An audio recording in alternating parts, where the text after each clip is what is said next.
my name is Jacinta Grace and this, cute boy, this is Frank. Today we are going to show you how to do two things. One, make a bit of money from chipboard furniture that has bubbles in it. And two, the importance of cleaning to fix up your chipboard bubbles. Pretty easy, guys. From Shabby Chic, and I always get that wrong, I'll leave a link below if you are interested. I bought this knife set last year and it has become one of my most used toolkits ever. Okay, so to get rid of those bubbles, the chipboard bubbles, I use this guy. It's a little chisel. It was perfect for the job. And I also used another one to help. Okay, then the second thing to fix those wood chip bubbles is a good wood feel. So in Australia here, I have found so far the best product to use is Timbermate Wood Feel. It doesn't shrink and it doesn't crack. Love it. If you have a better wood feel that you use, please, I'd love to hear. Always up for trying new things. So that's all you need to fix those wood chip bubbles. And I will be using Millie's. This is Chelsey cream. Absolutely love it. I was going to use Annie Sloan. Frank goes, nah, and I went, you know what? I love this stuff. It has to be done. And then to seal it all, we used the Millie's Boutique Topcoat in the satin finish. I'll be introducing you to Millie's Clean Cut. If you don't clean your furniture properly, it's like trying to put a band-aid on your arm which has butter on it. Your paint don't stick. Okay, so you need to make sure you have a good product to clean your furniture with. Okay, I really hope you enjoy the video, so please like and subscribe. So let's get into cleaning with Millie's Clean Cut. So as you can see, we are upcycling a Hampton style girls dresser. It's a really cute thing. I need to firstly remove all those handles so I know which way to put those drawers back in. I write numbers at the back. It's a really good tip and saves a lot of time. I pre-make the Millie's Clean Cut into a Mr. bottle. You actually save a lot of money doing that. So for about 300 mils of water, you probably use about 2.5 tablespoons of Millie's Clean Cut. If you were to make it into a bowl and threw that dirty water away each time, you'd actually end up using a lot more. You end up saving money in the long run. I don't know what I'm doing here. I probably should have put the Millie's into the mister, but anyway, it does the same job. And then you just mix it all up. I use warm water and that way the Millie's dissolves a lot better. So when you're cleaning your piece, you can also use non-scratch sponges if you want to, as well as your chucks. So all you simply do with the Millie's is you spray and then you scrub your table. Don't let Millie's dry. It will wreck your paint. And then so very quickly after you use a fresh water when you finish cleaning it to rinse it off. So make sure you clean the inside. Give your drawers a good scrub, both on the outside and the inside. As you can see, the chipboard bubble has raised and I've let it dry for a little bit. I deliberately wet it down a little bit because the person who owned it left their bird cage on it. And I want to make sure I get rid of all the chipboard that I can safely do. So I'm using a metal scraper just to knock off the top. And then I'm going to let that dry even more for another couple of days just to make sure there's no moisture in. Part of the prep is also to fill in the holes in your drawers. Now the drawer pulls actually kept pulling out a lot because there was nothing really gripping on for them. So what I hope is when we re-drill and put new drawer handles in, they will have something to stick on to. So I've let these dry for a few days. We had floods, so it was really humid and whatnot. Sorry about the footage, I've had to film this inside. So now for the fun part. How do we get rid of these bubbles? Okay, the first thing that I do is I will use a knife. Now usually I use a different chisel, but that's in the shed. So I'm actually glad it happened because I discovered that my little craft chisel was so much better than my big clunky furniture chisel. But at first I didn't use the right one. I used just this little sharp one. Now what you do is you make a square around where you're going to cut. Okay, make sure you don't cut too deep because you don't want to wreck the entire function of your drawers. So I'm just carefully cutting here. This is a nice big one. And then I use this knife just to dig out some of that chipboard, because whatever caused it to swell up in the first place, you need to make sure that you get rid of it. So if I was just to this point, just made it really shallow and put some more wood fill in, there might be something underneath it which caused that swell. So I'm actually going to dig down a little bit deeper to make sure I clear out whatever that is. So later on, there I am, I discover the chisel. And once I got the chisel, things went a lot quicker. There was tons of little water bubbles. From the bird cage, the water apparently kept leaking onto the top of the drawers here, which caused all these water bubbles. So it's just a matter of slowly chiseling it all out. It took a little bit of time, but honestly it will be worth it because I'm so impressed. I found doing a cross in between, as you saw, and then just chiseling it out. I'm glad that I did this though, because I would hate for this piece to end up in landfill unnecessarily. Okay, so I continue on just doing the same process with all the rest of the watermarks, and I dug down deep enough. So again, little box around it, square, and I chiseled it out. Okay, so once all that was done, I just simply swept it away, and you need to get a little bit of sandpaper and just sand away inside the chipboard that you have sliced off, because you want to make sure that it's got something solid to stick on and the wood fill doesn't fall out. So I've grabbed some sandpaper here and I just gave all these indentations a bit of a sand. And then we're ready for the wood fill. This particular wood fill that I use is wood blend. Unfortunately, I don't know if it was because of the floods and the humidity, but it cracked, which was quite annoying, and I had to go back. Thankfully I discovered my Timbermate, and I had to put more Timbermate on top of this once it dried, just to get a smooth finish. So all I did to put it on, I kind of found my fingers a bit easier and chucked it in, used a spatula to push it down to make sure it was nice and firm. Okay, so here's me quickly doing it. Picked up some bedside tables for $15, used the same process, and I sold them for $280. By the time I had finished cleaning up all these bubble marks, you would never have known that they were there. So you watch what happened when we start painting this. So after I've let that dry for a few days, I've grabbed my sander and I'm sanding it all down.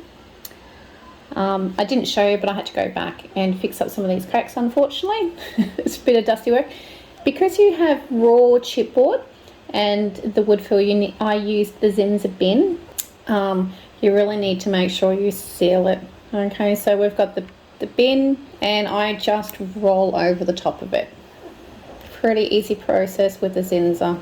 So I did 2 coats of the Zinsser over the entire body. I also did the sides and inside the body and the top, because whoever did it, they didn't do the inside. Sometimes you could get a piece of wood that has a bubble and you can't paint, and that means something's got into the wood which prevents the paint from actually allowing it to stay onto the piece. So you do the same thing, you just chisel around that section, use a bit of wood fill, and then you can paint over the wood fill. So we've got this stain here. I zoom out, perhaps you can see it better. So this is where we put the wood fill, very lightly. This is just to show you guys. It's still discolored because we need to put some more primer on, and it will disappear.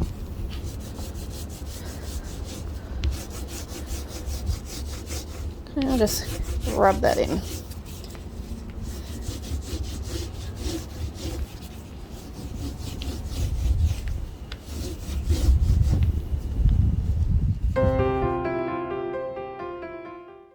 My goodness. Alright, I've put that extra couple of layers of Zinsser on it just to make sure that the tabletop was all smooth. Guys, who would have ever known that there was chipboard bubbles there? Looks incredible.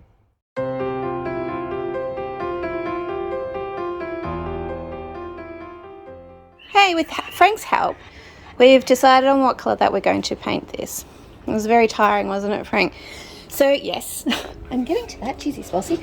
So to do this, you need a normal brush. Ooh, hang on.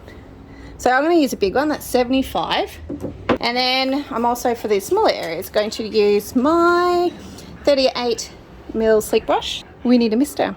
Is that all right, Frank? You want to come down, Frank? Have you finished inspecting? All right, buddy. Come on. Oh, there we go. Like once upon a time, look how amazing and smooth it looks. So now you get to watch me paint white, which is white onto white. I hope you guys can see. Finish shaking. So I've used the Zinza, and I'm going to use Millie's mineral paint in Chelsey cream. So Chelsey cream is another lovely off-white colour. You shake it for about 3 minutes. Again, I like to use my glass bowl. And I just love the transformation on this. I was going to go Annie Sloan, but I thought 75mm this time, just on the top. So same process, I've just chosen the bigger brush because I've got more area to paint.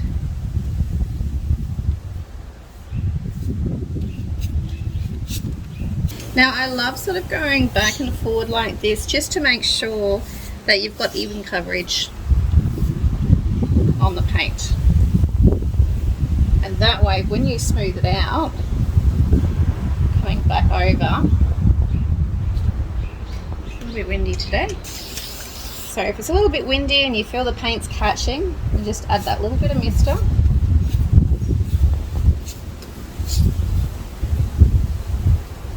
Okay, again you're evening it out. Now you'll probably see some lines, and that's because it was originally painted with Annie Sloan. It has just got that real nice build up of texture underneath, but I'm going to smooth it out today. So this is our first coat of Chelsey cream for the front, and you mix it just to help that paint move along a bit better.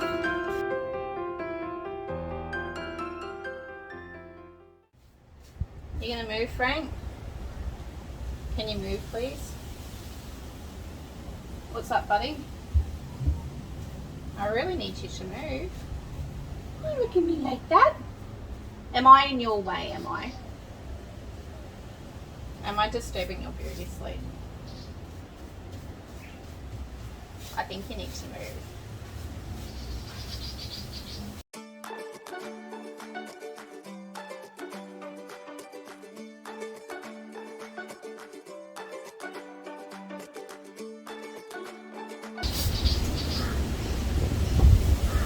So when I dip the paintbrush in, as you can see, I'm not using much, I'm dipping it in, and that's all I'm using, and it's plenty.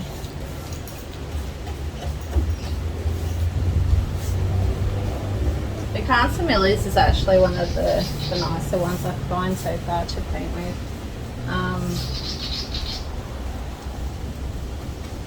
I love smooth feelings on smooth textures, and with this mineral paint,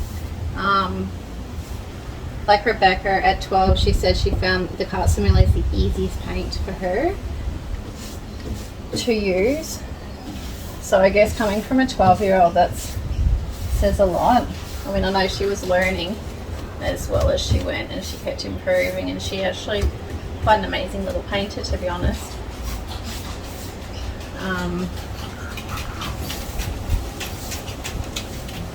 You're back. It's not for you to eat. I'm still going.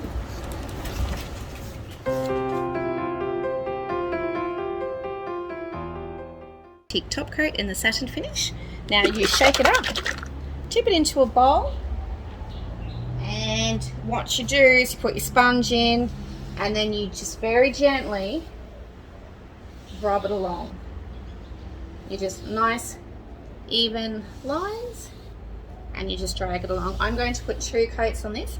The Millie's mineral paint actually has a built-in top coat, but I really love the satin finish feel. So the mineral paint will dry as a chalk finish, but once you put this on, it's just, I really love the feel. And it will give this additional protection from water, which I think, as we all know, this is in dire need of. Now I'm going to use 2 coats with this, so we're putting it on exactly the same way as we did a stain. So we've done our first. Now you guessed it, we're going to use the sander, and I'm going to use a really fine sander, about a 600 grit, because I just want to smooth it out. I don't want to rough it up or anything. Then I'll use a microfiber cloth to get rid of that dust.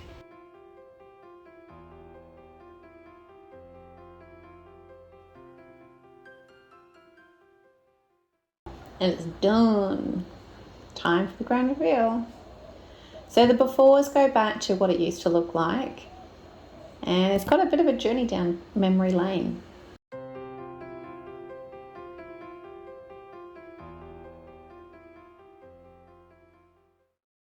And I think the outcome is beautiful. It looks really fresh, ready to sell. So I was given these, and I'm going to put them on the market for $250. I think that's a pretty fair price. So one less piece of furniture for the landfill. Guys, I really hope you enjoyed this video. At the end, Frank is really exhausted, so I filmed him having a little nap for you. If you like my video, please like and subscribe so I can keep making more like this one. Thank you, bye.